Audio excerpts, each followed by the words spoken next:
Greetings all, Ferrari-Man 601 here. Today is the 16th of July, 2019. Today, 50 years ago, Apollo 11, the first manned flight to land on the moon, launched from Kennedy Space Center in Florida. Here, let's do a little bit of a change of pace. I want to show you and go through in some pretty nauseating detail the flight profile of the Saturn V rocket on a lunar flight by virtue of demonstrating and reviewing this 1/144th scale replica of the Saturn V launch vehicle. It is an amazingly cool piece. I've had it for a number of years, and I figured this is as good an occasion as any to let all of you take a look at it, and let's geek out a little bit over some space nostalgia. So join me for the next hour or so taking a look at this absolutely fantastic model and remembering the glory of Apollo 11. First off, let's just take a look at what this actually is. Keen-eyed viewers will already have noticed that this is actually a model of the Apollo 13 launch vehicle. Of course, the flight which first took men to the moon was Apollo 11, which launched in 1969 on July 16th, 50 years ago today. However, all of the moon landing missions, or the missions that should have been moon landing missions for the case of Apollo 13, were flown by more or less identical Saturn V launch vehicles, so this model is also representative of the configuration that Apollo 11 would have been flying as. Therefore, it's a reasonable analog thereof. But first of all, just taking a look at the box. What is this model? Well, as you can tell, it's made by Bandai. And please excuse the floral pattern here on the guest bed. This is an awfully big thing, and I really don't have too many options for shooting it, but there it is. The box, a successful failure. Those of you who know the story of Apollo 13, and I'm sure we're going to get into some of that later on as we progress here, but you will know that Apollo 13 was supposed to be the third lunar landing mission of the Apollo program. Apollo 11 and Apollo 12 preceded it in 1969. They were both highly successful flights. Apollo 13 was supposed to be the first of the more heavily science-based missions, and of course, Apollo 13 never managed to land on the moon. However, the crew did return to Earth safely. Therefore, the mission is often known as a successful failure, and that became the subject matter for this Bandai model. Unfortunately, almost all of the documentation for this model is in Japanese, as Bandai is a Japanese company, but we can see here that it is in 1/144th scale, and the height of the fully assembled vehicle is about 760 millimeters, and they say about there on the box, which is rather interesting. You'd expect them to be a little bit more precise, but there it is. You see one of the display options available here with the vehicle assembled as I currently have it. You see part of the diorama display there, which I have assembled as you saw in the opening clip. I haven't bothered to put the helicopter in or the nameplate there because we know what it is, and moreover we're concerned with the actual operation of the vehicle itself, so I really don't care all that much about the display options. But you do have a couple different display options with the different diorama settings, as well as a display option for the vehicle itself. And as it comes apart into its separate stages, and I'll show you how all of that works, you do have a display option that will show all of that as well.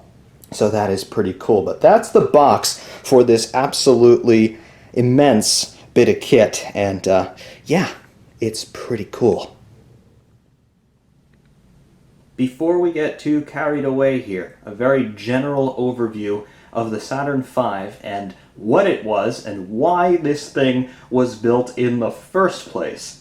The Saturn V was an American launch vehicle which was designed in the mid-60s, and it was flown by NASA and by proxy the United States between 1967 and 1973. In principle, it is a three-stage liquid propellant, super heavy lift launch vehicle which was designed for the Apollo space program. This was the third manned space program of the United States. A brief primer on American spaceflight history.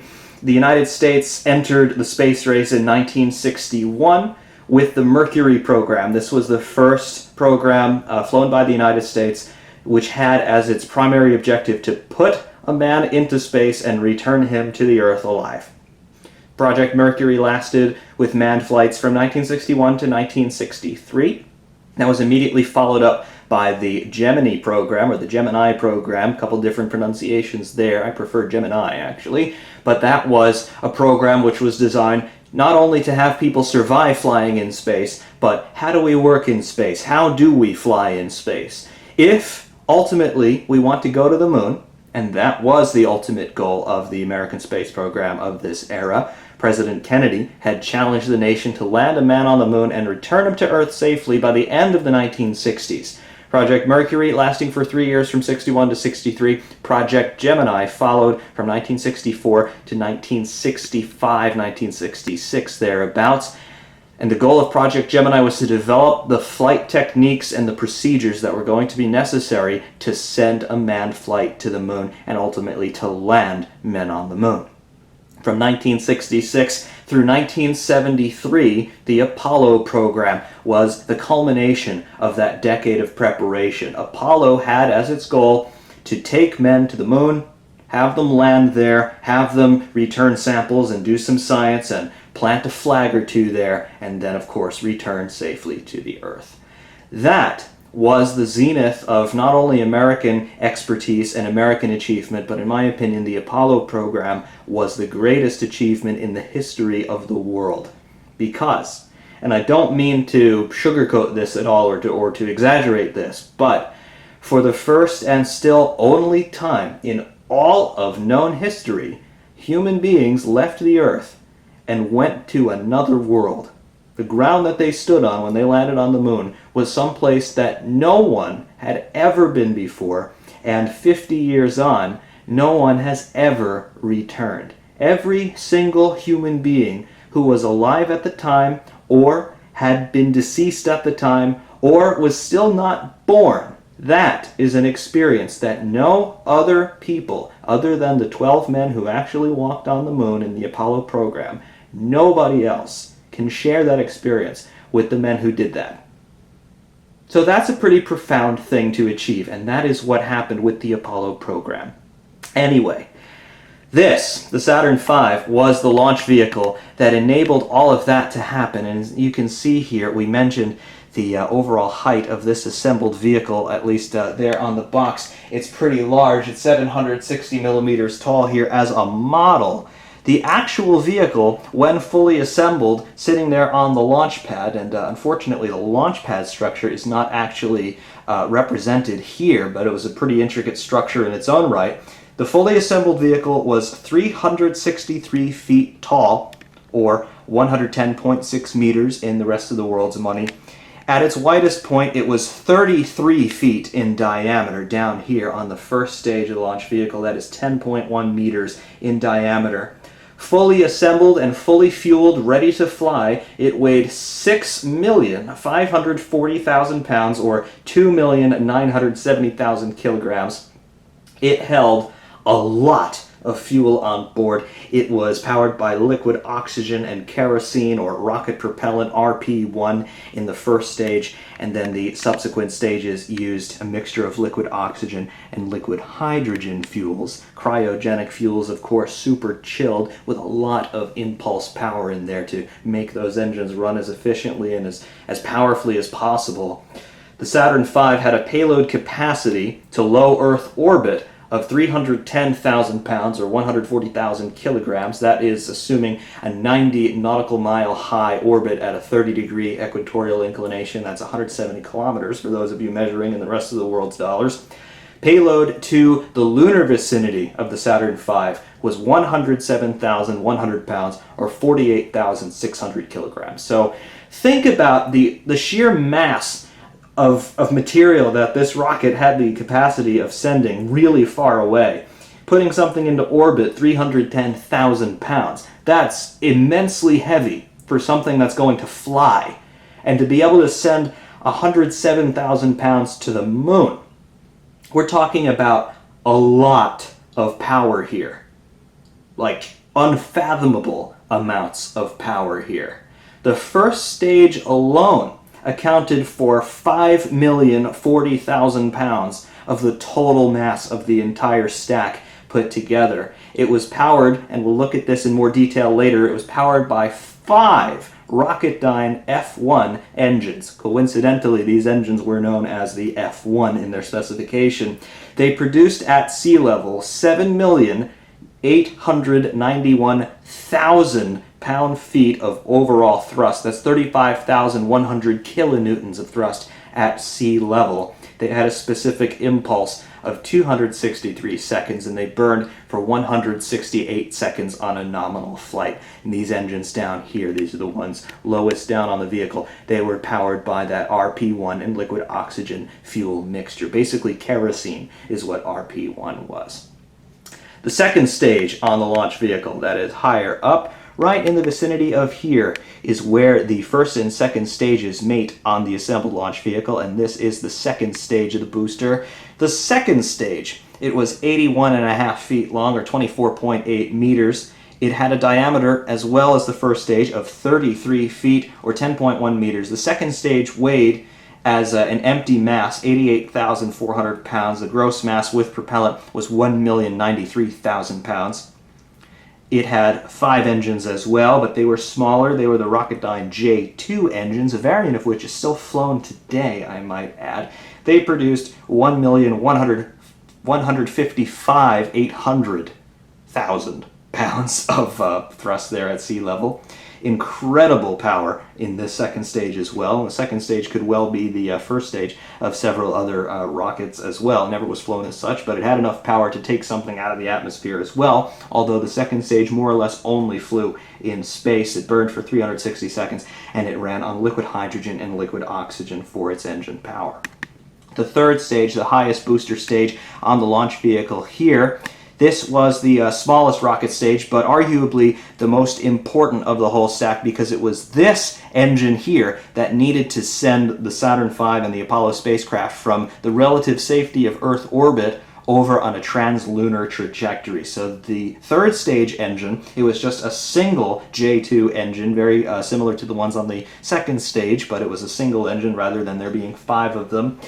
But the third stage had to be restartable on orbit, so this engine actually had to fire at 2 distinct times in order to get the spacecraft from the Earth to the Moon. The third stage was 61.6 feet long, or 18.8 meters. It had a diameter at its widest point of 21.7 feet. It weighed 29,700 pounds empty. It was fully fueled at 271,000 pounds. It had a single Rocketdyne J2 engine for its power. It produced 232,250 pound-feet of total thrust in a vacuum. That is 1,033.1 kilonewtons of thrust in the vacuum.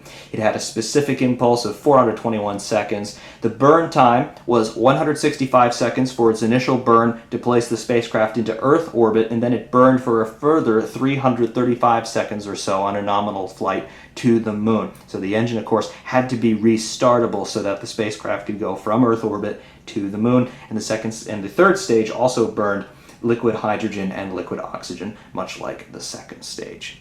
On top of all of it, we have the Apollo spacecraft up here, which itself is in 2 parts, and it's a little bit difficult to see this here from our very lowly vantage point, but the silvery device that you're seeing there is called the service module. The service module allowed for oxygen, electrical power, maneuvering power.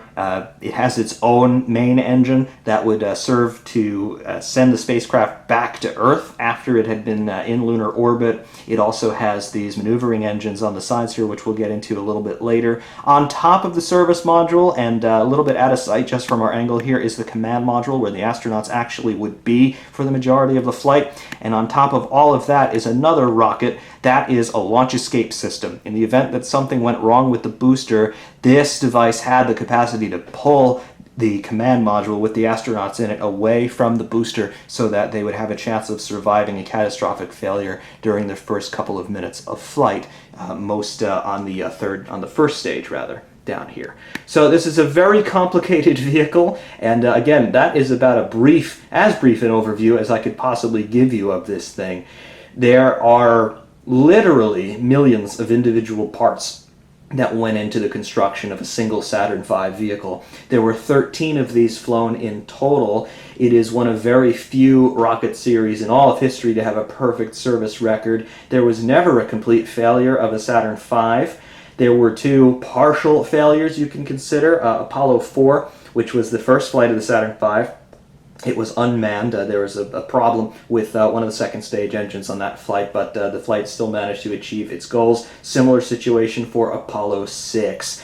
Apollo 13, the vehicle upon which this model is based, also had a partial failure. The booster is not quite counted as a failure, though, but they, again, had a problem with the second stage engine. And again, we'll get into how these engines fired and why they fired the way they did, and some of the problems that they did experience when they were flying these rockets.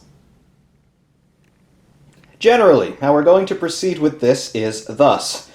We're going to go through the flight profile of a lunar mission, assuming that everything goes according to plan, starting from liftoff from the Kennedy Space Center in Florida, and we'll go piece by piece. This entire model comes apart into all of the actual components that would have comprised the vehicle on a normal flight. So all the stages separate, and we can see the spacecraft and everything else. Ultimately, when the spacecraft returns to Earth, it looks like this. That is a command module with 3 astronauts on board. It has just splashed down into the ocean, awaiting recovery by Navy ships and helicopters that would be stationed there in about the area where the spacecraft would be forecast to land. And the Apollo program had a pretty good recovery record. I believe all of the flights were more or less exactly on target in terms of where they needed to be picked up in a pretty speedy time by the U.S. Navy and Coast Guard guys who were out there to go get them. So they would land under parachute in the ocean, and that command module with the crew inside, that is the only piece of this entire assembly that would go back to Earth. Everything else about this launch vehicle was entirely expendable. It was meant to be flown once and only once. It had to accomplish its mission, and then it was thrown away. Let's get into the flight profile.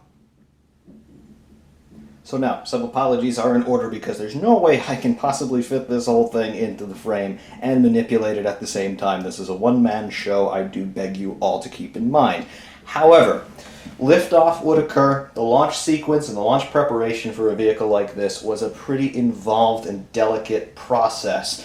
The loading of all of the fuel, all the propellants into the entire vehicle would take several hours to achieve, and remember, everything going into here is extremely flammable, and in the case of the liquid oxygen and the liquid hydrogen, these fuels also had to be kept very cold because these elements, hydrogen and oxygen, they don't exist as liquids at normal atmospheric pressure and temperature. So liquid hydrogen and liquid oxygen would be fed into the vehicle by means of a very large service structure, a fixed service structure, a gantry system, a big steel tower that was taller than the launch vehicle itself, quite obviously.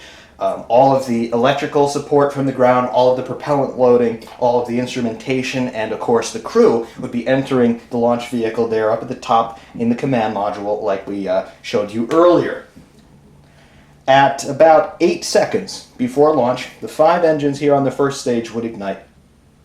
And when these engines ignited, the amount of sound energy that they created was on par with a nuclear explosion.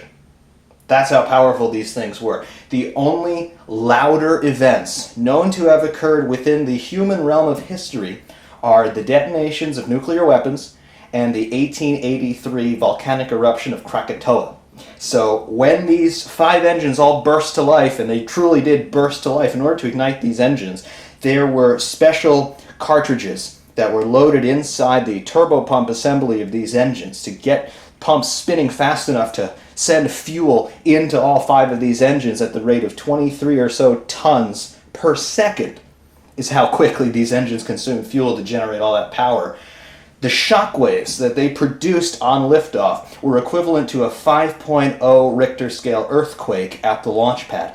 And the sound energy was so intense that the launch of one of these rockets could be detected on seismographs for 1,000 miles. So we're talking about biblical events going on here. And again, it's the second most powerful artificial event ever. Second only to nuclear explosions. So it's intense. The sound energy alone, never mind the heat, never mind the concussive physical forces that you'd be feeling, the sound energy alone, if you were standing near enough to this thing when it ignited, would be enough to kill you instantly. Never mind the heat effects or anything else. You'd be dead long before you got too hot, believe me. So, 8 seconds before liftoff, these engines ignite. They run up to their full flight speed for a few seconds. At T0, the hold down bolts, and you have to use your mind's eye here, the rocket would be secured on all 4 corners of the first stage by hold down bolts. These were explosive charges that physically bolted the vehicle to the launch pad. When those charges ignited, they would detonate and they would free the vehicle of the pad. And of course, it's generating more thrust than it physically weighs in mass, so it lifts off of the launch pad like so, trailing a huge plume of exhaust flame. And in a little bit of a closer view here, you can see the 5 engines there on the first stage. Now, a lot of people, space aficionados in particular, are going to say, well, the engine detail on this is not necessarily correct in terms of how the vehicle appeared when it flew. We'll get into that. But again, these 5 engines would be igniting at launch, and they would burn for the first roughly 2 minutes and 30 seconds of flight. So that is the first part of all of this extravaganza. Now, as the launch is progressing, assuming everything is nominal, the vehicle will clear the pad, and then it will start its trajectory out. You'll notice that the Saturn V is painted predominantly white and black, but notice that there are special patterns which are painted onto the sides of the fuselage of the rocket. You see these check patterns here. It's not there as a design statement. It is there so that the tracking cameras can visually see the roll rate of the vehicle as it's flying downrange. They would have very long-range tracking cameras pointed at this thing from all angles, and the reason for the patterning is so that in case they lost data from the telemetry on board, they would still have some visual reference to see what the roll rate of the vehicle was, because obviously they knew the dimensions of the vehicle and they knew the dimensions of the painted surfaces, so they would be able to track the roll rates there.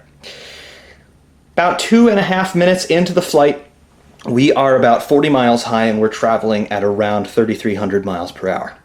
The first stage has burned through all 5 million pounds of its fuel. So what happens? It's useless. It's dead weight. The engines, they've shut down. They're out of gas. So what do? Well, we can't take it with us because that's a bunch of dead weight, and plus we have 2 more rocket stages to go through. So what do we do at the first stage? Well, quite simply what we do with it is we toss it aside and say, hey, guess what? We don't need you anymore. Thank you for your valiant service. Now go live out the rest of your days on the bottom of the Atlantic Ocean.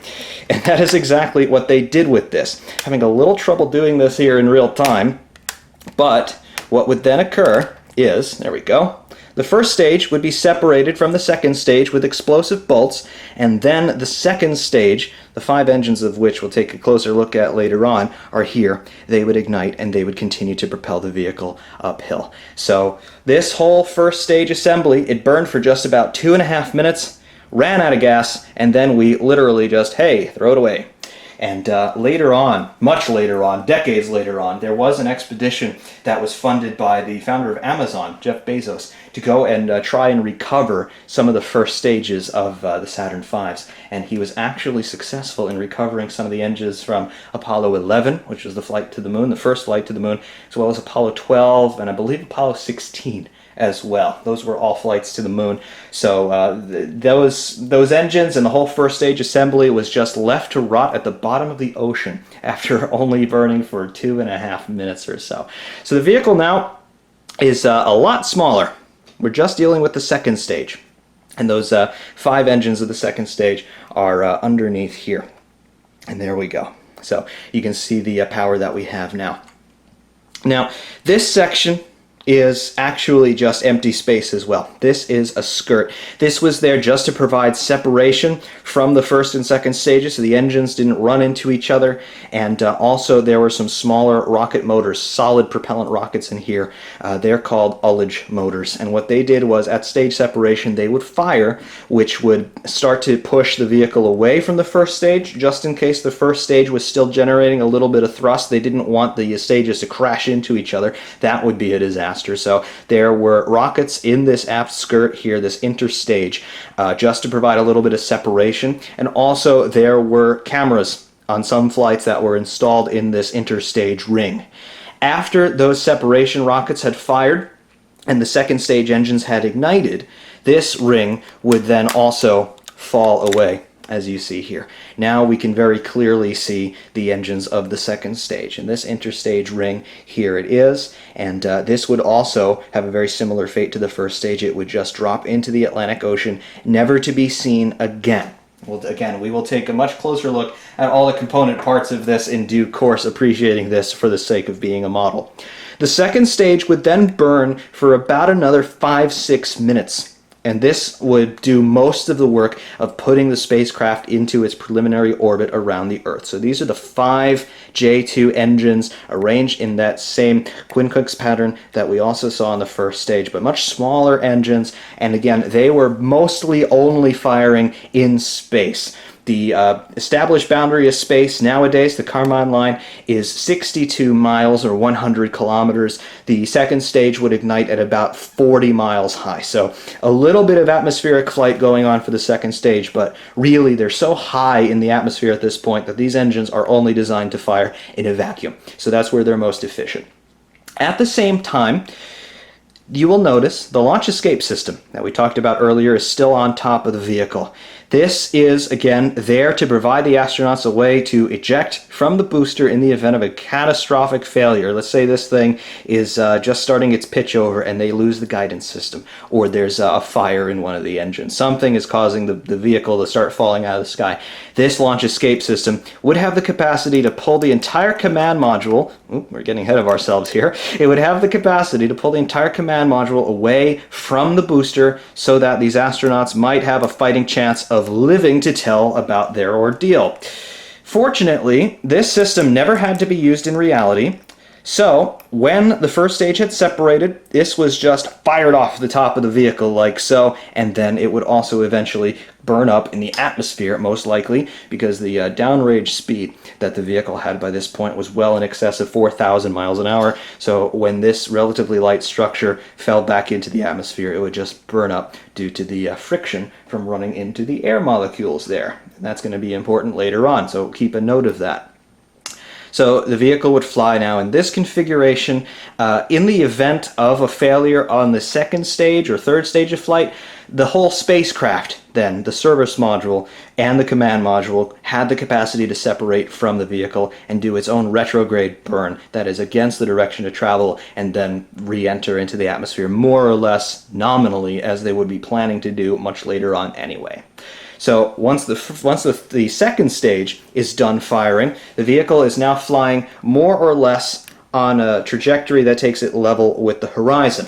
Because remember, we're not trying to go up anymore. We're trying to get our speed high enough so that when we shut the engines down, and remember there's effectively no friction in space because there's no longer an atmosphere, at least an appreciable one, to slow us down. There's no more air resistance.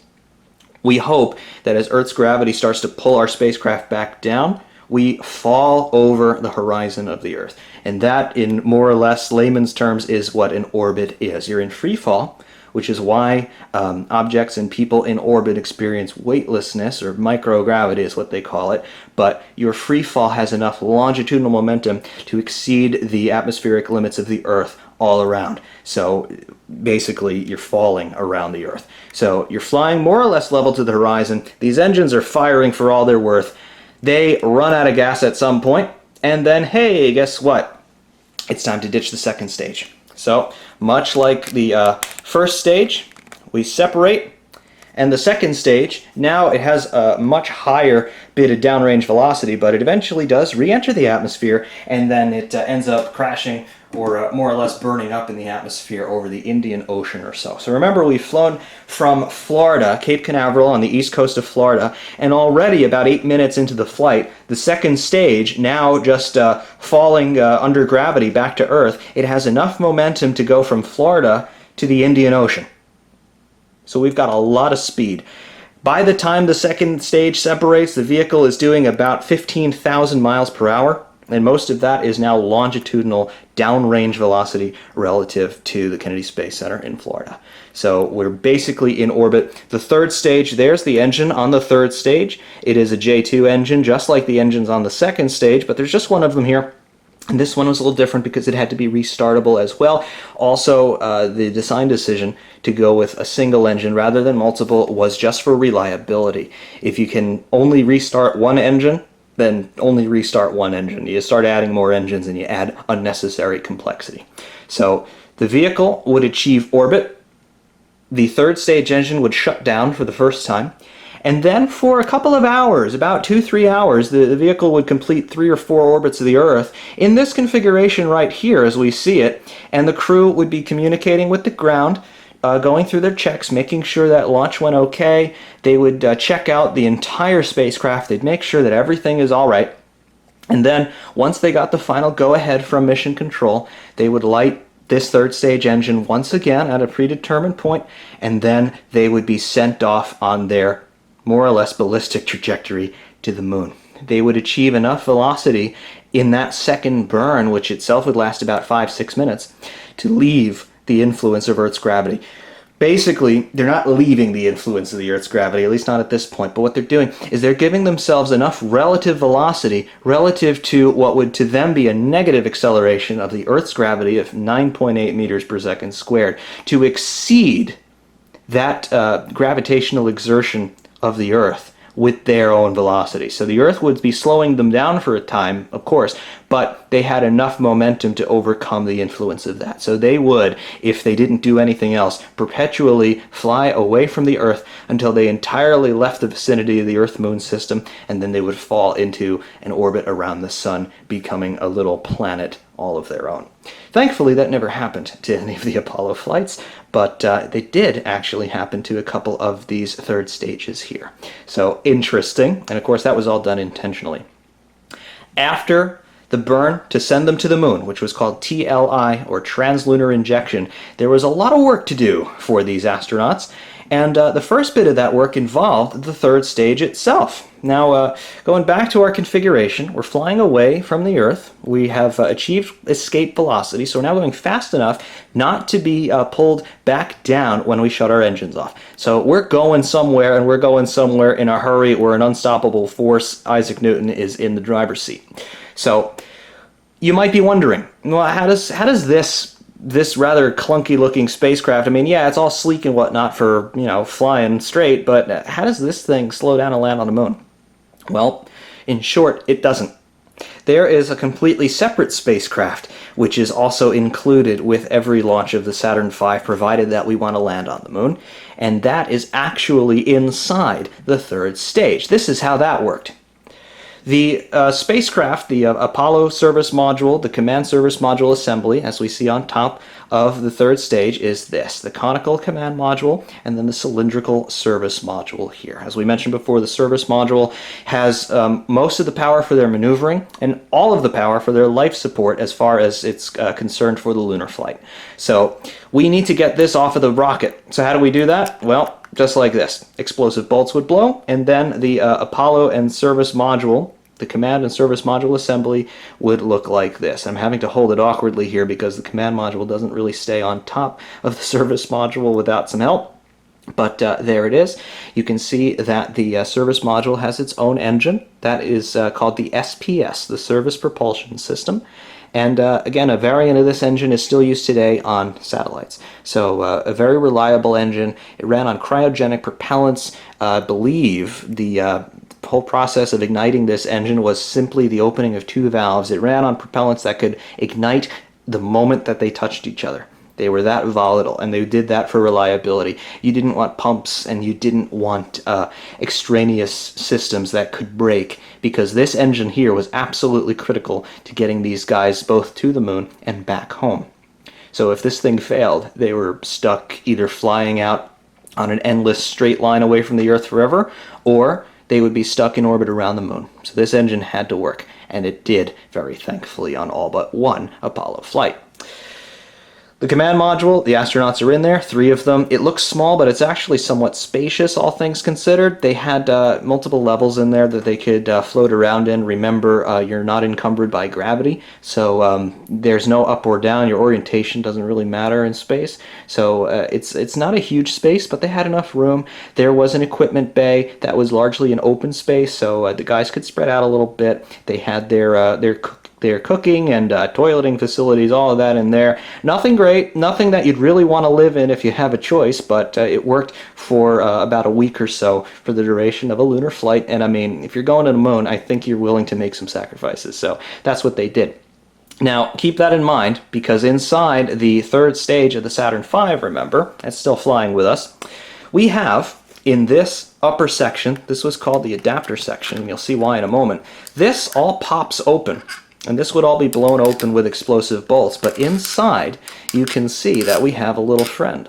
We have this, the lunar module.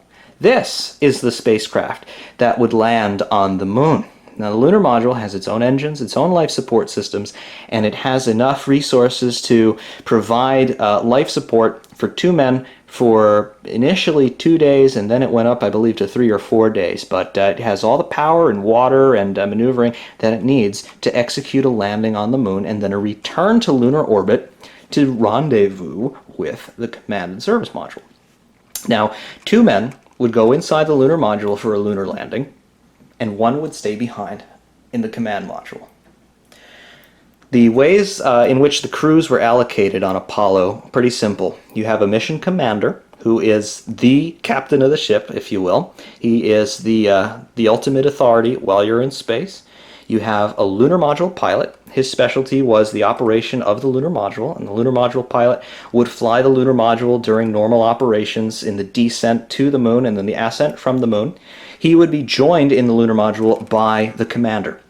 The 3rd member of an Apollo crew was the command module pilot. And this was an astronaut who specialized in the operation of the command and service module. So he was the chief pilot of this spacecraft. Your lunar module pilot was the chief pilot of this spacecraft. Obviously, all 3 astronauts would be well versed in the operations of both spacecraft, and all of them could fly either spacecraft if they had to. But they had their specialties, much like we all have our own specialties, and that's how they allocated duties on Apollo. Now, this is useless right now for landing on the moon. So what do? You'll notice on top of the command module, and it's very small and the focus probably isn't going to work, but we have this little probe on top of the command module. This fits into the hole on top of the lunar module. So what happens is, when they are on the way to the moon, they separate, they flip the command service module assembly around. I've got to shift my hands a little bit so that you'll be able to see. But they flip the command service module around, they line up, and then they dock with the lunar module like so. And it's not an especially easy thing to do for me. I'm just trying to twist it here to get it in there a little bit better. But there we go. And what they're able to do next is they are able to extract the lunar module from the 3rd stage of the Saturn V. From this point, the 3rd stage is useless. On some flights, there was enough fuel left on board the 3rd stage for ground control to reignite this engine for a 3rd time. And what they would do is they would do a burn to depletion. They would run it completely out of fuel. And what they would do with this is, number 1, make sure that it's far enough away from the Apollo spacecraft so that it's not going to cause a problem. But they would do 1 of 2 things with this. They would either send it on a collision course with the moon, so it would crash into the moon, and it would send seismic tremors through the moon, which could then be detected by instruments that were left on the moon by previous flights. Or they would send this thing out further out on escape velocity, and it would go into orbit around the sun. And there are a couple of Apollo 3rd stages that remain in space today in perpetual solar orbit. So they're out there, and someday it's not entirely implausible that perhaps one day one of them might be rendezvoused with, if not recovered. So there are still pieces of Apollo that are flying today, and that 3rd stage is one of them. But now, as far as we're concerned, this is the entirety of our spacecraft. our service module, our command module, and our lunar module. Let's take a little bit more of an in-depth look at both of these spacecraft because these are now the only things left of that huge Saturn V vehicle, and these are what accomplished the moon landing. Okay, so in flight configuration, this is what the vehicle would look like. This is what the spacecraft would look like, how it would be configured during the coast phase between the Earth and the Moon. Now, of course, there would be work to do in this time. The astronauts would have assigned duties for this, not only in control of the spacecraft, but also in other mission items that might be necessary at that point. For example, they might be doing star sightings, they might be doing some Earth observational tasks, they might be doing scientific experiments in transit, because every minute of a nominal flight is planned and accounted for, so remember, they're busy the whole time. They would be using the engine here, the surface propulsion engine, for course corrections. In case they were drifting a little bit, they would want to make sure that they could arrest that. But the most important thing would be when this spacecraft is flying toward the moon and they're starting to get into the moon's sphere of gravitational influence. What they would have to do is, and of course all of this would be worked out by the flight controllers on the ground, and there were hundreds of people who manned mission control during one of these flights, just as there still are today for the space station. But when they got around the moon and they flew around the lunar far side, they would have to fire this engine just at the right time and just for the correct duration, so that when they came around the other side of the moon, the lit side again, and they were back in range of communication with the ground, they would be in lunar orbit. So the same idea of being in Earth orbit, you want to make sure that your velocity is not so high that you fly past the moon, but it's not so low that you crash into it. You want to make sure that you enter orbit, that you basically fall around the moon as you're flying. So they would have to slow down, enter into lunar orbit, and then the real fun can begin. Once the spacecraft has entered lunar orbit, they would go through all their system checks and make sure that everything was ready, and then they would go and they would land on the moon. So we know that 2 men would be inside the lunar module, and they would execute the lunar landing. The command module pilot stayed behind in the command module to fly the Apollo spacecraft around the moon. He would do observational tasks. He would also act as a communications relay between the astronauts in the lunar module and the ground, because sometimes the lunar module would fall out of range of ground communication and the command and service module would not. So therefore, he could talk to the ground and also relay information from the moon to the ground, or from the ground to the moon, and vice versa. So the command module pilot, he had a very lonely job, but he had a very important one as well. He was also, of course, going to be responsible for taking the crew back home. Now, at this point, one realizes that you can't land this whole thing on the moon like this. That just looks utterly ridiculous. So what do? We have to undock, and in order to undock, we have to do a jump cut. So now, the command service module and the lunar module are separate. The command service module with the command module pilot on board would remain in lunar orbit. And again, he would be performing his duties there. The 2 astronauts in the lunar module, they get to land on the moon. So let's shift our focus to the lunar module for the time being. As the lunar module flies away from the command module, it has its own maneuvering capabilities, it has its own engines. The engine down here at the bottom of the lunar module, that is our descent engine. It's a rocket engine, similar in operation to the one on the service module, in that it's designed to be as simple as possible, but it is also very throttleable. I believe it was also restartable. This engine would initially fire to deorbit the lunar module so that it would start to fall back toward the moon, and then it would fire again, and it was very, very highly throttleable so that they could very precisely control its output so that they could take all this longitudinal velocity relative to the surface of the moon and zero it out. And then eventually they would come down and land vertically on the moon. So that engine would fire multiple times at multiple levels of intensity. You can see the landing gear here. This would unfold in much this manner, but there wouldn't be a giant finger pushing it over. Lunar module would fly in longitudinally, and then as it kills its longitudinal velocity, it starts to go vertical. And then ultimately, if all things go well, we touch down on the moon like so. Tranquility Base here, the Eagle has landed. Those were the words of Neil Armstrong and Buzz Aldrin in a heart-stopping series of events which culminated in the first manned lunar landing. On the landing approach to Apollo 11, the first manned lunar landing, there was a fault with the onboard computer in the lunar module. And if you listen to the transcripts of the flight, they're talking about 1201 and 1202 program alarms. What that meant was the guidance computer was overloaded from radar data, because they had basically an autopilot protocol that could guide the lunar module in more or less to a landing. However, the radar system was generating data so fast that the computer couldn't hold it. Now, remember, computing power, specifically computers small enough to fit inside a spacecraft like this in the 1960s, was nowhere near even a fraction of what it is today. The entire Apollo guidance computer, it had less computing power than even a cheap dollar store calculator today. Yet, because they knew what they were doing and they were very economical with their resources, they were able to fit in their programming that could land on the moon.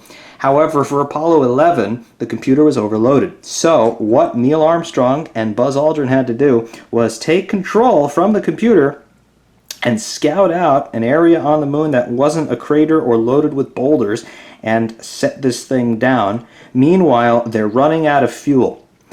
When Neil Armstrong plopped this thing down on the lunar surface, he had about 12 seconds of fuel remaining in that descent engine. So if he couldn't land then, he wasn't going to be able to land. And even more scarily, because he was so low, had he waited another even 5 seconds in shutting this thing down, they would have been too low to abort safely, meaning they would have crashed on the moon. So that was a stroke of piloting genius, and perhaps a little bit of providence on behalf of Neil Armstrong and Buzz Aldrin. But nonetheless, the crew lands on the moon. There's a hatch right here. There's a little bit of a front porch here. The crewmen climb down this ladder onto one of the footpads here, the landing gear. They step out onto the moon, and then everyone says, "Holy crap, people are on the moon." So basically, that's how it worked landing on the moon. Now, taking off from the moon, well, you notice that there is a motif going on here. You can see through here all of the so far discarded rocket stages and assorted parts. The same holds true here. Once we are done with our lunar surface activities, our extravehicular activities, if you want to be a really space nerdy guy about this, it's time to go home. So do we just lift off again? No, we can't do that. The descent stage is out of fuel. So, well, what do? Blow it up. Yes, quite literally, we blow things up. So there are explosive bolts between the upper and lower halves of the lunar module. And if I'm able to do this, no guarantees, you will see how this happens. We have to rotate, and you can see how tiny this lunar module is. We've got to rotate this to get it unstuck with high humidity and all kinds of stuff going on right now because the air conditioning is broken. Yes, fourth wall broken. But eventually, if we're able to do this without the necessity of a jump cut, and I think it's going to be necessary because I don't want to break this thing. One moment. Right, so we have to leave the moon now. So we have to throw this descent stage away. It's out of gas and it's useless. So explosive bolts will fire, and then the ascent engine, which is not quite pictured here, instead the little peg which holds these two halves together is there. The ascent engine fires, and the upper section of the lunar module flies away, and we leave the moon. So yes, this section of the lunar module is the only one that can actually support the crew. This was the only section that was pressurized, and it has its own engine, which unfortunately is not really depicted here, but it would be in the center there where you see this peg. And this is the part of the lunar module that would leave the moon and then go back into lunar orbit.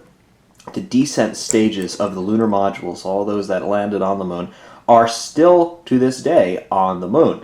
So, and actually with some data from the Lunar Reconnaissance Orbiter and another Japanese probe that I can't recall the name of now, actually did lunar surveys and photographed the landing sites for the Apollo missions, and they did see the lunar module descent stages there. So they are still there and still recognizable, and because the moon has no appreciable atmosphere, There's no wind, there's no rain, there are no natural forces apart from a surreptitious meteor impact that will disturb these landing sites. So the lunar module descent stages, the flags, the scientific instruments, on later flights, the lunar rover, the little car that they had that they could drive around on the moon with, as well as the footprints of the astronauts themselves, will remain on the moon potentially for hundreds of thousands of years, unless something happens to disturb them. So, interesting there. Regardless, the lunar module, now with the crew on board flying back into lunar orbit, the ascent engine on the lunar module had enough power to inject the spacecraft back into orbit. Not just any orbit, it had to be a very precise orbit because they had to rendezvous with the command and service module, with the command module pilot still on board, so that they could go back home. So the way that this worked was, moon's back there now, and here's our lunar module. Here is our command service module. Hey, did you miss me, guys? Not really. Anyway, they would come back, and then they would rendezvous, and then just like they did earlier, they would dock. And once they dock, the crew from the lunar module would transfer back into the command module, and then the lunar module would be ditched on a nominal flight.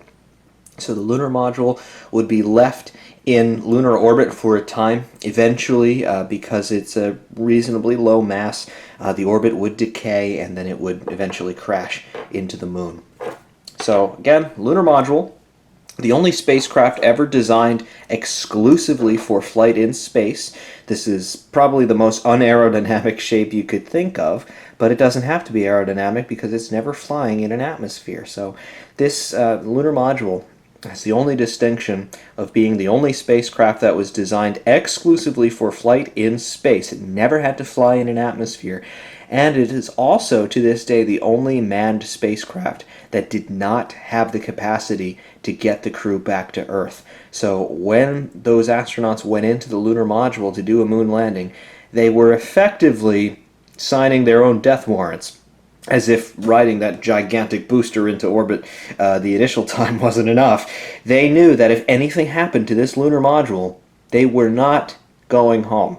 Absolutely no chance. The spacecraft didn't even have the capacity to get them home. And even if it did, in terms of having enough power and enough fuel, the lunar module could not survive atmospheric re-entry with the Earth. So regardless of whatever happened, provided that anything went wrong to keep these guys from leaving the moon, they were never coming back. There was no way for them to return. So interesting to note there. But as everything did go well on all of the lunar landing flights, the crew were reunited in the command module in lunar orbit, and then again, the service propulsion engine on the service module would fire, prograde this time, bringing them out of lunar orbit and then back flying toward the Earth. The coast phase from the moon back to the Earth, very similar to the coast phase from the Earth to the moon, except we don't have a lunar module now. The crew would continue to use the SPS engine for course corrections and to make minor velocity adjustments as necessary, but they were now on what was called a free return trajectory, meaning that they had fired their engine at the correct time and on the correct course, so that as the Earth moved in relation to their trajectory, they were going to intersect the Earth. So in another 3-4 days coasting back, they were going to run into the atmosphere. So at this point, once again, they are simply following the rules of inertia. As they start to get in closer vicinity of the Earth, the relative acceleration of gravity starts to intensify as well. Remember, gravity at sea level has a net acceleration of 9.8 meters per second squared, meaning that for every second of travel relative to the Earth getting closer, you're going to accelerate by 9.8 meters per second. So you're gonna start to accrue some velocity really quickly. It was at this point that the Apollo flights actually achieved their maximum speed. You might be inclined to think that this happened during the launch, when you've got all that power, but actually most of the acceleration on an Apollo flight was simply due to gravity. By the time that the command and service module got back into the vicinity of the Earth, where they're getting ready for re-entry, they're doing about 26,000 miles per hour. And the ultimate human speed record was set by the Apollo astronauts. I believe that was actually set on Apollo 10, something like 27,000 miles an hour, something in that vicinity. It's something utterly ridiculous like that. I mean, you're traveling at about 10 miles per second at that point. It's unfathomably fast. So they don't have enough power left in this service propulsion engine to slow down. So they're coming back to Earth. They are faster than any bullet. They're faster than any aircraft. They are basically a meteor coming back to Earth at this point. So what happens next? The service module is pretty much out of fuel. So the engine is basically useless, and even if you had unlimited fuel, it doesn't have enough power to kill that velocity in that amount of time. So we ditch the service module. Bye. Now, the service module on basically the same trajectory as the command module, it burns up in the atmosphere. When this thing hits the atmosphere, again, it is traveling at over 25,000 miles per hour. It's really fast. Now, when this thing runs into the air, there is a huge amount of heat that's produced basically as a result of friction, but also because this thing has so much speed.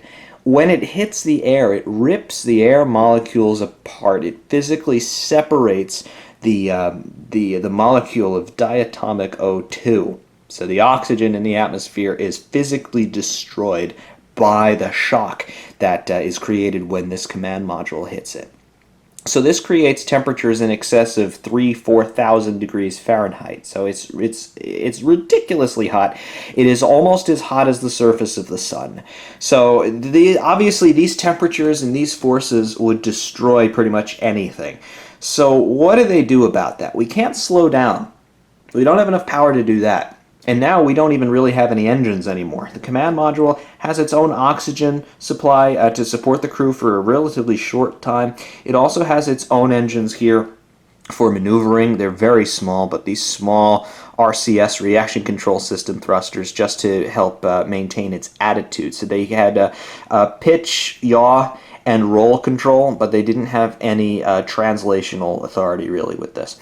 So it's running into the atmosphere, blunt end first, to make it as unaerodynamic as possible, because we want to slow down from 25,000 miles an hour to about 20 miles an hour for when we land in the ocean.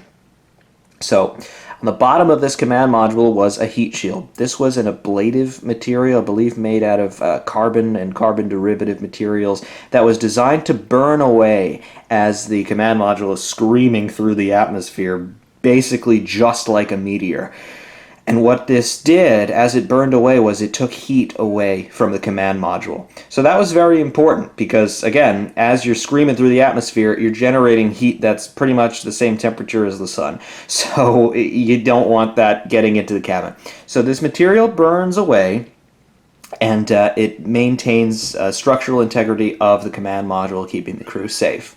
So as this happens, you're bleeding off speed all the time. So you enter the atmosphere at 25 or so thousand miles an hour. By the time you're coming down through 100,000 feet and then starting to get into the more pedestrian realms of the atmosphere, you've slowed down from 25,000 miles an hour down to a few hundred miles an hour. You're now transonic. You're coming down below the speed of sound. Now, obviously, doing 800 or so miles an hour still doesn't work very well if you're going to, run into the ocean. You're still dead. So what happens next? Unpictured here, but below the docking probe that we used earlier to dock with the lunar module were parachutes. So this docking probe would be jettisoned, as would the top section of the command module, in an area called the apex cover. And what was underneath were parachutes. Initially, there were two small drogue parachutes, small parachutes which would deploy out of here to start to slow the vehicle down to more reasonable speeds, so around 200 or so miles an hour. But more importantly, what that would do would be to make sure that this spacecraft starts to go into a vertical orientation. So the drogue parachutes would deploy at around 30,000 feet, so basically at the same altitude as an airliner would normally fly. And then as the spacecraft got down through 10,000 feet, the main parachutes would then be pulled out by the drogue parachutes. The main parachutes would deploy. Initially, they would be reefed, so in other words, they would be compressed down and they wouldn't be allowed to open fully, just to slow the vehicle more gradually. So they would decelerate from around 200 miles an hour down to about 30, 25 or so miles an hour as they passed through 8,000 feet or so, and then they would come down under the three main parachutes to a reasonably soft splashdown water landing, usually in the Pacific Ocean for the Apollo flights, where the U.S. Navy and Coast Guard would be awaiting to recover them. Of course, it was by no means a soft landing. It's a little bit softer than what the Russians did in their counterpart spacecraft, the Soyuz, and even earlier on with the Voskhod spacecraft, the Vostok, the first manned spacecraft. The pilot actually had to eject and land under parachute like a fighter pilot. But on Apollo, it landed in the ocean, still running into water at 20, 30 miles an hour. It was like being in a car crash, but it was a whole lot better than being pulverized on impact. So that's what they did, and then we saw earlier on the recovery mode for this. And again, going back to our initial display, we had this. So the spacecraft would land, these airbags would inflate. This would ensure that the spacecraft would be floating in a vertical orientation facing up, just so that just to facilitate recovery. And then the U.S. Navy frogmen, the divers, would come out of helicopters. They would jump into the water, and then they would attach this flotation ring around the spacecraft, and then they would come in with a raft as well. The hatch would be opened, and then the crew would come out, and they would be winched on board to helicopters, and then flown to an aircraft carrier. Basically, in so many words, that is the typical flight profile, more or less, with a lot of things skipped, of your typical lunar landing Apollo mission. Now, let's take a look at this extravagant device for the sake of being the model that it is. First off, here is the first stage, and remember, we are 1/144th scale, so obviously things are much smaller than they would be in reality, but still, we're talking about a pretty reasonable chunk of kit here. The first stage alone is about 11 inches long, I would say, and it's actually fairly weighty. The materials used here, the main fuselage is plastic, but it's not at all flimsy or cheap feeling at all. It's got some pretty significant weight to it. I'll take a look at the engines here first. I mentioned earlier that the engine detail here is not quite accurate in terms of what it actually looked like during flight. And the reason for that is these engines, and really the entire rocket, was a bit of an artisanal craft. The sorts of tooling and materials that were necessary for these, it very much exists, and it was obviously well-documented science, but at the same time, there was a lot of improvisation that was needed in the construction of each one of these vehicles. They were all somewhat unique. Of course, they were all basically identical specifications as far as the Saturn V's went. But each one was basically built to order, and they had to solve problems on them in unique fashions as well. So as such, the engine nozzle detail, as you can see here, you can see the ribbing in the nozzles. This was covered up by basically just thin metal sheets on the launch pad, and that remained on the vehicle for flight. So in the ultra close-up shots that you do get of launch of these engines when they're firing, you actually will see just a bunch of bare metal without these ribbed features on it. And again, that was something that was put there more or less just to protect the engines from water, or because they'd be out there on the launch pad for sometimes for months before launch. So they would just want to protect the engine architecture in there. And of course, you got a lot of plumbing in this area as well, turbo pumps, fuel injectors, things like that. So they just want to make sure everything stays as clean as it can be for as long as possible. But getting into the actual geometries down here, the engines, the engine nozzles here, they're all done in die-cast metal. So that is all metallic, it's all metal down here. The lines that you can see there, that's done in plastic, but it's all very representative of what the engine design actually was. And then of course you get the bottom of the for the stage assembly itself. That's plastic down there as well. We see the riveting pattern there. But it's all done very nicely, and of course all 5 of these engine nozzles are all done in die-cast metal. It's very cool to see. On launch, you would see, particularly from the cameras that were actually mounted on the base of the launch pad, you would see the exhaust coming out of these engines. And the initial exhaust that comes right out of the base of the nozzle, you'd actually see it. It would be a darker band of gas that would come out of these engines as it's lifting off the pad. And the reason for that is they're exhausting the turbopump exhaust. That is in the general vicinity of this cylindrical structure that you can see to the side of the engine, on the lower side of the engine in frame. What they're doing is they're exhausting that turbopump flow through this pipe around the side of the engine, and it's acting as an insulator. It's a cooler gas, which is why it appears to be dimmer on video. And they're just trying to protect the nozzle extension a little bit, because the primary exhaust flow, the temperatures there would be well high enough to boil iron. So the Inconel materials that these engines would have been built out of, the nozzles anyway, could have easily been melted by their own exhaust. So they're just trying to insulate that. So that's why the exhaust will look a little bit different as well on film. Beyond that, we have our fin detail down here. These are just small stability fins. The Saturn V, of course, had active control on all 3 stages. It had a very sophisticated instrument unit in the 3rd stage, which we'll take a look at later on. So we just have the fins, 4 fins labeled A, B, C, and D. And then the engines themselves could gimbal. In other words, they could pivot in 360 degrees in any direction to add stability and control for the first few minutes of flight on the 1st stage. On the other side of the 1st stage, we see the top of the liquid oxygen tank, and this is also done in die-cast metal. And you can see great detail inside there with the ribbing and the stringers running there for structural rigidity. But the top of the tank is done in die-cast metal, and you can see some bleed lines there, some feed lines for topping off the tanks on the launch pad, and very cool detail in there as well. Along the side of the vehicle, you can see the USA decals, and then the S1C8. So this, remember, is of Apollo 13's launch vehicle. So this was S1C, which was the official designation of the Saturn V first stage, and it was number 8 in that series. So you can see all of that detail in here as well. It's very nicely done, moving up American flag, and then the black and white checkerboard patterning that we talked about earlier for documenting the roll rates visually. Very cool. Moving on to the 2nd stage. First off, we have the inner stage that we took a look at before. This was mounted between the 1st and 2nd stages. So there it is. Really not much to see in here, but again, you can see the structural modeling in there, and this is all plastic, but it's quite rigid. And when the vehicle is assembled, all of this is really locked in.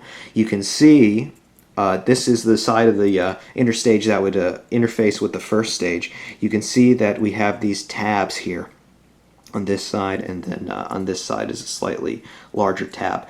This facilitates a locking motion in the model. So you rotate this on top of the 1st stage, and it physically locks into place. So it's rigid. It does not want to come apart when it's fully assembled. It's very nicely put together by Bandai here as a model. On the 2nd stage proper, here are the 5 J2 engines on the base of the 2nd stage, and these are providing your thrust. And again, the engine nozzles are in die-cast metal, and you can see plumbing here as well. The feed lines for the liquid oxygen and the liquid hydrogen powering these engines. Very nice in there. We get some intricate details there for the thrust-bearing structure there. Again, there's a lot of force to be absorbed that these engines are producing, so there it is. Inside the engine nozzles as well. Great detail. Lighting is probably not awesome, but yep, inside the nozzles, all done in die-cast. Very, very, very cool. And along the sides of the 2nd stage, there you go, United States, the lettering, and then all your structural stringers running there on the vehicle. Here are the shrouds for different rocket motors and other instrumentation units. Here you can see this interestingly shaped structure there. This is where one of the swing arms from the launch gantry would interface with the vehicle. And then there are fairings here to cover instrumentation, as well as a feed line, liquid oxygen feed line here going down to the engines. And then again, just more fairings for rocket motors to help in that stage separation maneuver. On the top of the second stage is another interstage ring that we did not take a look at separately before. This would separate with the second stage during flight, but for the purposes of the model, you can separate it from the second stage. So the top of the second stage, we have another liquid oxygen tank, and again, just like on the first stage, it's in die-cast metal, and then you can see feed lines there for topping the liquid oxygen tank on the ground. So again, very nice detail inside. The interstage ring between stages 2 and 3, here that is. And again, just like the 1-2 interstage ring, nice detail structurally inside. And again, it's pretty rigid. And again, there are the tabs that secure the second and third stages together for assembling. And again, it has that same screw and lock action. Very nice. The third stage, here it is. We'll unfold it a little bit more so you can see. There we go. Third stage, there is our J2 engine on the third stage, the one that was restartable in space. Again, important for the lunar flight. Very nice. The whole bottom section, a liquid hydrogen tank, is done in die-cast, as is the engine. Very nice. All the feed lines and the tanks for the reaction control system for the third stage, as well as the helium tanks for purging the engine, and other tanks full of hypergolic fuels for restarting the engine in flight. On the sides here, you can see these conical fin-like structures. These really had no aerodynamic purpose, but they housed liquid-fueled engines that were used for ullage. And ullage, remember, we're flying in space. There's zero gravity once we turn the engines off. So the fuel, liquid fuel in here, is just going to fly around wherever inertia is going to take it. So before you reignite this engine, you need to make sure that all your fuel is down toward the base of the tanks so that the engine can pick it up with its scavenge pumps and burn it. So they would fire the small ullage engines just to get a little bit of acceleration going before they ignited the main engine here, just to get the propellants down in the base of the tanks. So that's what those engines were used for, and also in stage separation for second and third stage set. At the top, there is our adapter section where the lunar module would be held. There are the pedal sections that opened up in flight, and on later flights they were actually just blown clear, just to facilitate docking a little bit more. The upper section of this also can be removed. It is another screw type action, as with the first and second stages. So there is the top of the third stage now, free of the adapter section. There's the liquid oxygen tank, again done in die cast with great structural detail inside, and more tabs there for securing the adapter section. Here is the adapter section all by itself, and there it is. This is all done in plastic. It's actually somewhat fragile, but again, it does its job of holding the lunar module and supporting the command and service module in assembly. So very nicely put together as well. Very cool. The top section of the vehicle where the spacecraft is, this is the service module all by itself. Obviously the command module would go on top. Service propulsion system engine inside the engine bell. Nice ribbing there for cooling. And then the sides of the service module, you can see that we have these 4 clusters of small engines. These are called quadrants. They're called quads in a lot of the air-to-ground transcripts. These are the RCS thrusters, the reaction control system engines. These engines, very small engines, they ran on fuel called hydrazine, and basically they allow for attitude and translational control without having to light the main SPS engine. So this would provide control authority in roll, yaw, and pitch while they're out in space. They're not very powerful engines at all, but remember, you're in space, there is no resistance, so any force is going to have an equal and opposite reaction. So you could just fire these engines in very small bursts, and you could change your attitude pretty significantly until you fire them again to arrest the motion. The command module, we took a look at this rather in depth earlier. It's very tiny. There's not a whole lot of detail on it because of the size, but this is meant to represent the command module in flight. The re-entered, the landed version of the command module looks a bit different because it's meant to be scorched by the heat of re-entry but it would have this very reflective coating on it in flight for heat dissipation and things like that. But there it is, very cool. You can see the windows, the main navigational windows that the crew would use for docking and maneuvering, as well as the hatch with its own little window in there. Very cool. Docking probe, again, I think we're too close of a range to focus, but there it is. Docking probe on top, and then underneath where the heat shield would be. Last and certainly not least, our lunar module. There it is, reassembled now in our landing configuration, all done in plastic. But there's your descent engine that we took a look at before. Nice attempt at representing the gold foil that would be surrounding the descent stage of the lunar module, and that's there just for thermal control. Remember, you're in space, there's no atmosphere, so on the sunlit side of the spacecraft, you would get temperatures in excess of 300 degrees F. On the shadowed side, it could be minus 300 degrees F. So they got to try and insulate these things because of the propellant tanks in there. So they used gold. It's a great insulator. It's a great reflector. It's also a great electrical conductor, but that wasn't really a concern. Lunar module was made to be as light as possible. Remember, they're flying it exclusively in space, so there's no need to make this thing particularly robust. It doesn't need to withstand atmospheric re-entry. So the skin, the outer skin on the lunar module was only a few millimeters thick. It really didn't offer any sort of protection from micrometeoroid impacts or anything like that.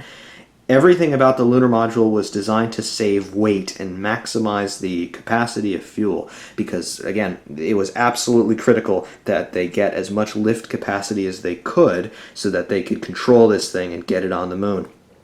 On the lunar module ascent stage, the upper portion, you can see the same RCS thruster quads, 4 of them, just like on the service module for attitude control.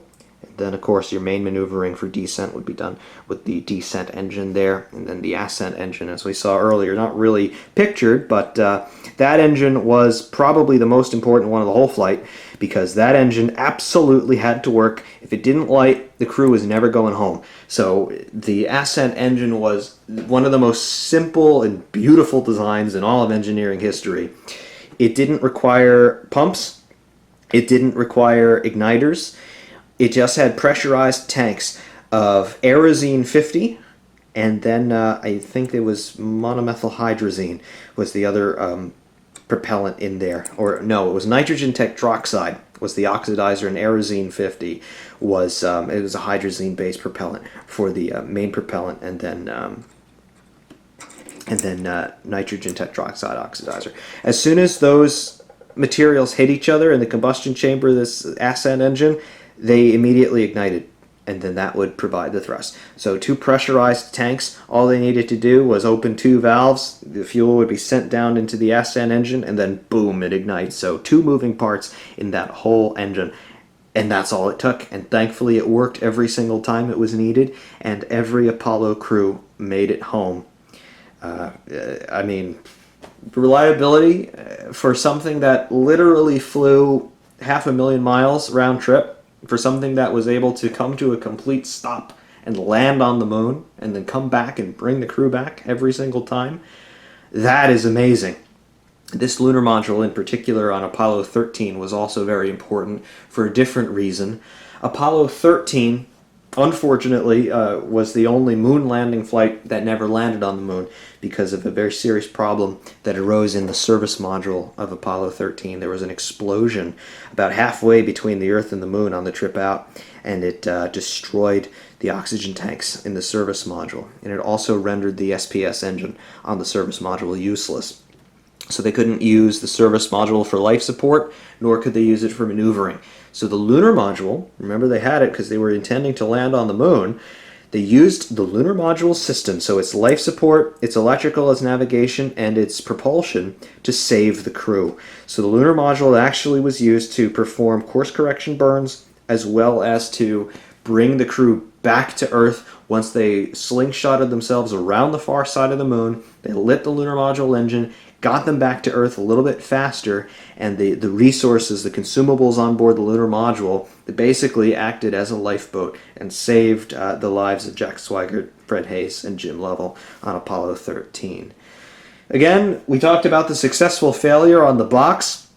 That was probably the finest moment of the Apollo program. Of course, I think it gets overshadowed nowadays by the moon landings themselves, but Apollo 13, as a study in organizational management, as a study in engineering, I think anybody who's interested in subjects like these would be remiss in missing Apollo 13 as a case study, because they took systems that were designed to do completely different things, and they made them work in novel ways in a manner that culminated in saving the crew, and in some regards as well as saving the mission, because they still did manage to get some science done on Apollo 13 in terms of the observations that they did.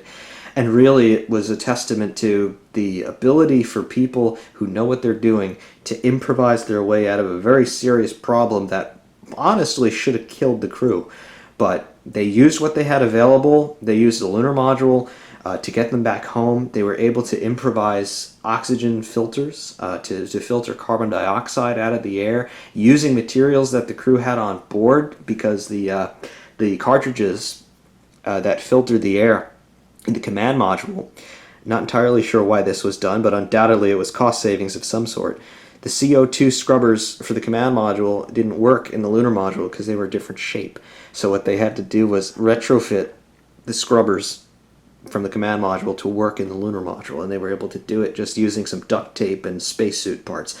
So, amazing story of Apollo 13 in its own right. But today we're trying to commemorate in our own way the 50th anniversary of the Apollo 11 flight, and of course that was the first manned lunar landing. And again, as I said earlier, I think it was the greatest achievement in the history of the world. So that is what we have done here today. Let's put this thing back together, and we'll share some final thoughts. So there it is. That is the vehicle that freed humanity from the confines of Earth and brought us to another world.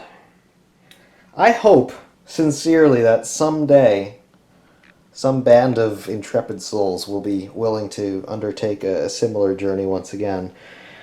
It must have been something absolutely extraordinary to watch if you were alive at the time and able to watch what was at that time the most highly televised event in history. And beyond that, as I said before, it is the absolute pinnacle of human achievement, what they were able to achieve with Apollo. And not only Apollo 11, but Apollo 12, 14, 15, 16, and 17 also landed on the moon between 1969 and 1972. And after Apollo 17, the Apollo program, as we knew it, was canceled. There were a few more flights using Apollo hardware. The Skylab space station was later launched. Skylab was actually based on the third stage of the Saturn V for its main living compartment there. And Skylab was serviced by launches of the Apollo spacecraft launched by the Saturn V launch vehicle, which was a smaller variant in the Saturn series. It was basically equivalent to the second and third stages of the Saturn V. It used the same third stage as the Saturn V, but it had a different first stage. But Apollo hardware was flying actively until 1975. The final flight using an Apollo spacecraft was the Apollo-Soyuz test project, in which U.S. and Soviet astronauts docked in Earth orbit. That was a historic first, and in many ways preempted what we see today with the International Space Station being a largely U.S. and Russian effort. So again, very cool to consider what was achievable 50 years ago. And again, the Saturn V, it remains the most powerful flying machine ever produced. It's one of the most sophisticated ever. Of course, in terms of manned spaceflight in the US, it was succeeded by the Space Shuttle, which today is grounded. The last Space Shuttle flight was in 2011. 1981 to 2011 was the Space Shuttle program. Flew 135 times and had 2 failures, unfortunately both resulting in the loss of the crew and vehicle. But the Apollo days, again, in my opinion, the absolute zenith of human achievement. Hopefully one day we will go back to the moon and perhaps even decide to reach a little farther. But that's what I've got for you today on this 50th anniversary of the launch of Apollo 11 in 1969. Hopefully all of you enjoyed this. Big change of pace for my channel if you're just finding this video for the first time and you haven't seen what I normally do. But I hope that for all of you loyal supporters out there, you enjoyed this one, and definitely this is a very cool one, and hopefully you got something out of it. Until next time though, Ferrari Man 601 saying thank you very much, and of course, we will see you soon.